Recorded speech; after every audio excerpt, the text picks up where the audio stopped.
Hello students, आज मैं आपको कंपाउंड एंट्री से रिलेटेड एक क्वेश्चन सॉल्व करके बताऊंगी। हो सकता है आपकी नई बुक में है ये क्वेश्चन, पुरानी बुक में आपको ना मिले, लेकिन कोई प्रॉब्लम नहीं है। कंपाउंड एंट्री नई पुरानी सभी बुक्स में आप यूज़फुल है। स्पेसिफिक क्वेश्चन ना होने से कोई फ़र्क नहीं पड़ेगा। कंपाउंड एंट्री क्या होती है? कंपाउंड एंट्री में कोई एक स्पेसिफिक अकाउंट अगर कोई भी ट्रांजैक्शन किसी स्पेसिफिक डेट में होता है और उससे रिलेटेड कोई एक स्पेसिफिक अकाउंट कॉमनली डेबिट या क्रेडिट हो रहा हो और अदर अकाउंट डेबिट या क्रेडिट उसके अकॉर्डिंग हो रहे हों, तो हम उसकी एक अलग अलग एंट्री ना करके कंपाउंड एंट्री या कंबाइंड एंट्री भी जिसे कहते हैं वो बना सकते हैं। फॉर एग्जांपल, इस क्वेश्चन में ट्रांजैक्शन था salary, rent, wages paid by cheque. ठीक है, तो इसमें आप अलग अलग अगर एंट्री बनाएंगे तो एक्सपेंसेस हैं सैलरी, रेंट और वेजेस, और इनका पेमेंट किया गया है, तो ये सभी एक्सपेंसेस के अकाउंट क्या करने होते हैं? डेबिट। ये रूल है हमारा कि debit all the expenses and losses. और पेमेंट किसके थ्रू हुआ है? चेक के थ्रू हुआ है, यानी हम बैंक अकाउंट को क्या करेंगे? क्रेडिट करेंगे ट्रांजैक्शन में। तो एंट्री अलग अलग की जाएंगी, तो क्या एंट्री बनेगी? Salary account debited to bank account, rent account debited to bank account, wages account debited to bank account. अब हम अलग अलग इतनी 3 एंट्री बनाने की जगह हम इनकी एक कंबाइंड एंट्री बना सकते हैं। बैंक अकाउंट तीनों में ही कॉमनली क्या हो रहा है? क्रेडिट हो रहा है, और रेंट, सैलरी और वेजेस के अकाउंट क्या हो रहे हैं? डेबिट हो रहे हैं। तो ऐसी कंडीशन में आप कॉमन अकाउंट को क्रेडिट ही करें, या अगर डेबिट का होता ट्रांजैक्शन तो डेबिट करते, और रिलेटेड जो अकाउंट है उनको रिवर्स कंडीशन में, यानी अगर आपका कॉमन अकाउंट क्रेडिट हो रहा है तो आपके रिलेटेड अकाउंट क्या हो जाएंगे? डेबिट। जैसे वेजेस, रेंट और सैलरी के अकाउंट क्या कर देंगे हम? डेबिट, और बैंक अकाउंट को हम क्रेडिट कर देंगे। अब अमाउंट कैसे शो करेंगे? देखिए, रेंट में हमने कितना पे किया? 20,000। ठीक है, सॉरी, सैलरी में, रेंट में हमने पे किया 5,000 और वेजेस में पे किया 6,000। तो उन जो अमाउंट आप डिफरेंट एक्सपेंसेस का पे कर रहे हैं उसे उसके सामने शो करेंगे, और इन सब का जो टोटल है वो कितना आएगा? इन सब का टोटल होगा 31,000। उसे आप शो करेंगे बैंक अकाउंट के आगे। देखिए, ये मैंने लिख दिया 31,000 को हमने कहाँ लिख दिया? बैंक अकाउंट के सामने। यानी हमने इन टोटल 5 अप्रैल को, क्योंकि इसका एक डेट से रिलेशन होना बहुत ज़रूरी है, ये भी ध्यान रखना, अलग अलग डेट से रिलेटेड नहीं होना चाहिए। और 5 अप्रैल को हमने कॉमनली सैलरी, रेंट और वेजेस के लिए 31,000 रुपीज़ पे किए, जिसमें से 20,000 हमने सैलरी के लिए पे किए, 5,000 रेंट के लिए पे किए और 6,000 हमने पे किए वेजेस के लिए। तो इस तरीके से आप इनकी कंपाउंड एंट्री भी बना सकते हैं। आप चाहो तो अलग अलग भी बना सकते हो, बट अलग अलग बनाने से आपका वर्क भी बढ़ता है और बुक्स बड़ी होती चली जाती हैं, इसलिए हम उनको कंबाइंड कर देते हैं। और किस कंडीशन में करते हैं? ध्यान रखिएगा हमेशा कि एक डेट से रिलेटेड ट्रांजैक्शन होना चाहिए, दूसरा कोई एक कॉमन अकाउंट डेबिट या क्रेडिट होना चाहिए, तभी हम कंबाइंड एंट्री बना सकते हैं। अब आते हैं नेक्स्ट में goods purchased at 10% trade discount and 2% cash discount, और कैश में गुड्स परचेज की गई हैं, तो क्या एंट्री बनेगी? परचेज अकाउंट डेबिटेड, ये देखिए मैंने बनाई है, purchase account debited to cash account to discount received account. अब आप सोच रहे होंगे कि कौन सा डिस्काउंट दिखाया जाएगा, ट्रेड डिस्काउंट या कैश डिस्काउंट? तो कल ही मैंने क्लियर कर दिया था कि only cash discount shown in the books of account. Trade discount को हम बुक्स में शो नहीं करते एंट्री के थ्रू, बल्कि हम किसके थ्रू शो करते हैं? उसे शो करते हैं हम अमाउंट्स में। अब आपको मैं इसका वर्किंग नोट बताती हूँ। अमाउंट दिखाने से पहले मैं आपको इसका वर्किंग नोट बताती हूँ। इसमें जो ट्रांजैक्शन हुआ है उसमें बुक्स अमाउंट है, लिस्ट प्राइस है हमारा 30,000, ये देखिए मैंने लिख रखा है। ट्रेड डिस्काउंट है 10%, तो 30,000 का 10% कितना हुआ? 3,000। माइनस करने के बाद अमाउंट जो आता है आपका वो होता है कितना, 27,000। अब आप कैश डिस्काउंट कब देते हो, जब ट्रांजैक्शन कैश में होता है। तो ये पूरा ट्रांजैक्शन कैश में है, यानी हमने जब गुड्स परचेज़ की हैं तो पेमेंट कैश में किया है। तो 27,000 पर हमें एक्स्ट्रा डिस्काउंट कौन सा मिल रहा है, कैश डिस्काउंट।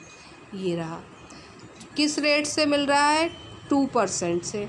तो 27,000 का 2% 540 रुपीज़। 540 का डिस्काउंट और मिल गया हमें। तो जब हमें और एक्स्ट्रा डिस्काउंट मिल गया तो अब हमारी गुड्स जो परचेज़ हमने की हैं उनकी वैल्यू क्या रह गई, 26,460। 27,000 में से हमने ये अमाउंट हम अपनी एंट्री में कैसे शो करेंगे, देखिएगा। ये जो 27,000 जाएगा ये तो परचेज़ में जाएगा, क्योंकि हम ट्रेड डिस्काउंट को तो बुक्स में दिखाते नहीं, लेकिन हम अमाउंट को माइनस कर देते हैं, जैसे कल भी एंट्रीज़ में आपने देखा होगा।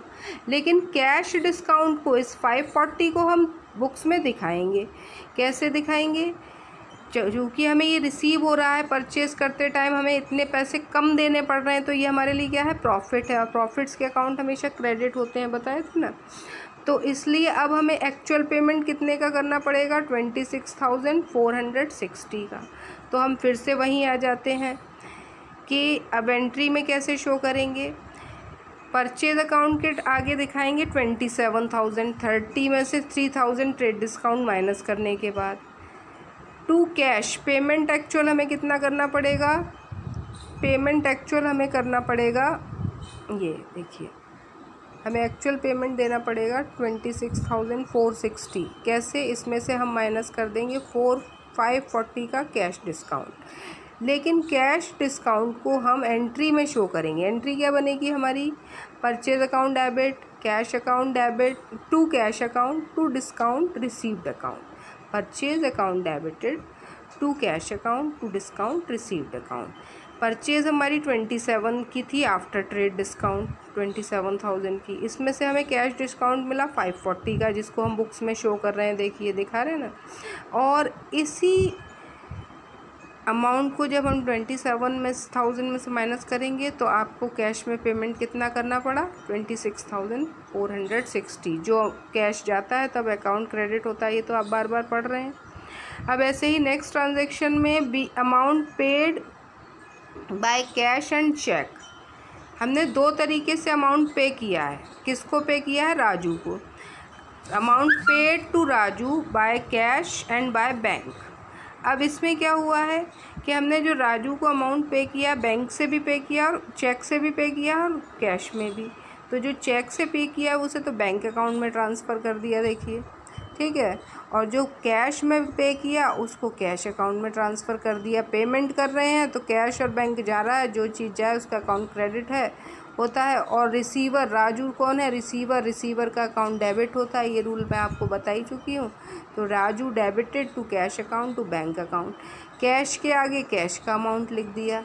अब आप चाहो तो इसकी अलग अलग एंट्री भी कर सकते हो। Raju debited to cash account, फिर दोबारा करोगे Raju debited to bank account. इससे अच्छा है कि राजू दोनों में ही क्या हो रहा है, कॉमनली डेबिट हो रहा है, तो एक साथ बना सकते हैं। इसीलिए ये कंपाउंड एंट्री हो रही है, देखिए। इसीलिए इनको नाम किसका दिया गया है, हमने कंपाउंड एंट्रीज़ का। इस तरीके से आप ये एंट्रीज़ करते रहें।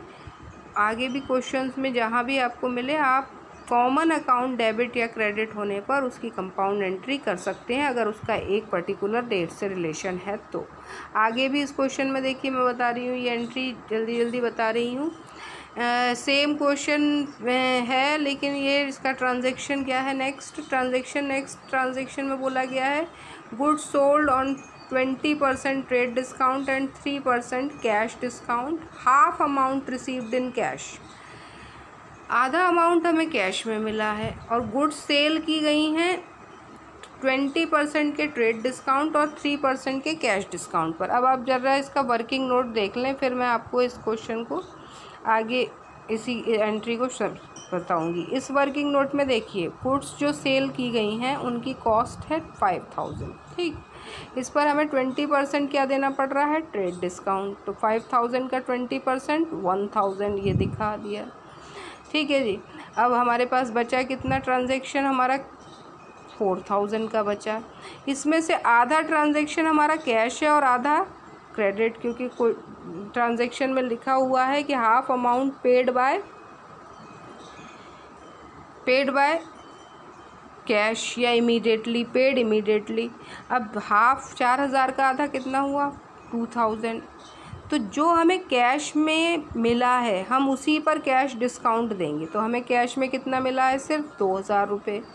2000 पर हम 2%, तो 2000 पर हम 2% का जब डिस्काउंट देंगे, सॉरी 3% का, तो वो अमाउंट होगा 60 रुपीज़। ये 600 लग रहा होगा आपको ये, लेकिन ये है कितना 60। कैसे निकालेंगे, 2000 इंटू 3 अपॉन 100, ये ज़ीरो नहीं है यहाँ पर, तो ये 60 रुपीज़ है। 2000 में से 60 रुपीज़ का और डिस्काउंट मिल गया, क्योंकि हमने उसे पेमेंट इमीडिएटली करने पर 3% का कैश डिस्काउंट भी दिया। तो अब हमें कैश में कितना अमाउंट रिसीव होगा, 940 रुपीज़। ठीक है, लेकिन हमारा क्रेडिट ट्रांजैक्शन कितने का रह गया, 2000 का, क्योंकि जो ट्रांजैक्शन क्रेडिट है उस पर कोई कैश डिस्काउंट नहीं दिया जाएगा। मैंने कल बताया था ना कि कैश डिस्काउंट हमेशा कैश ट्रांजैक्शन पर दिया जाता है। तो आधा अमाउंट ही तो हमें कैश में रिसीव हो रहा है, तो आधे ही अमाउंट पर हम कैश डिस्काउंट देंगे, पूरे 4000 पर हम कैश डिस्काउंट नहीं देंगे, ये ध्यान रखिएगा। अब एंट्री में कैसे शो करेंगे, एंट्री में देखिए कैसे दिखाया है। रामा को हमने गुड्स सोल्ड की हैं 20% के ट्रेड डिस्काउंट पर। 5000 की गुड्स हमने सेल की थी 4000 में, क्योंकि 20% के डिस्काउंट को हम बुक्स में बेशक ना दिखाएं, अमाउंट में तो दिखाएंगे। 1000 का ट्रेड डिस्काउंट मिल गया था, अभी वर्किंग नोट मैंने दिखाया था। ये ध्यान रखना है, अकाउंटेंसी में वर्किंग नोट पर भी मार्क्स मिलते हैं, जो मैंने अभी बना रखा है। ठीक है, इसके बाद 2000 का ट्रांजैक्शन हमारा कैसा था, क्रेडिट था। बताया था ना कि हाफ अमाउंट कैश में मिल रहा है, that means half amount cash में नहीं मिल रहा, वो कैसा हो गया, क्रेडिट हो गया। अब इसके बाद हाफ अमाउंट जो हमें कैश में मिल रहा है उस पर हम 3% का एक्स्ट्रा कैश डिस्काउंट दे रहे हैं, जो कि कितना था 60। अभी कैलकुलेट करके दिखाया था मैंने आपको वर्किंग नोट में। तो एक्चुअल हमें अमाउंट कितना रिसीव हो रहा है, 940 रुपीज़। ये तीनों अमाउंट आप डेबिट करेंगे, क्योंकि इनमें कॉमनली सेल्स अकाउंट ही क्रेडिट होगा। अगर आप अलग अलग एंट्री भी बनाओगे तो इनमें कॉमनली सेल्स अकाउंट को ही हम क्रेडिट करेंगे। रामा डेबिटेड क्रेडिट ट्रांजैक्शन के लिए to sales account, cash account debit cash transaction के लिए to sales account. Discount allow भी हम किस वजह से कर रहे हैं, सेल्स की वजह से। तो एंट्री क्या बनेगी, डिस्काउंट अलाउड अकाउंट डेबिटेड, क्योंकि डिस्काउंट हमें देना पड़ रहा है, लॉस है, तो इस वजह से यहाँ अलाउड का अकाउंट क्या किया जाता है, डेबिट।